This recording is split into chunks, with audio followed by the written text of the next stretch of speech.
আজ বাসে তনয়ার সাথে প্রথম আলাপ হলো। যেমন সুন্দরী মেয়ে তেমনি মিশুকে, তাই বন্ধুত্ব হয়ে গেল।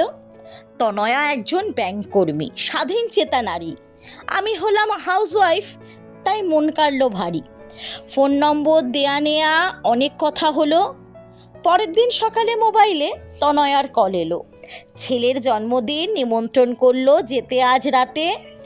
রাতুল বাইরে গেছে মেয়েকে নিয়েই, তাই যাব সাথে। তনয়ার ফ্ল্যাটে গিয়ে পুরো হতবাক আমি। তনয়া রাতুলকে পরিচয় দিচ্ছে, বলছে নিজের স্বামী। রাতুল কার বাবা সেই নিয়ে বাচ্চারা মারামারি করছে।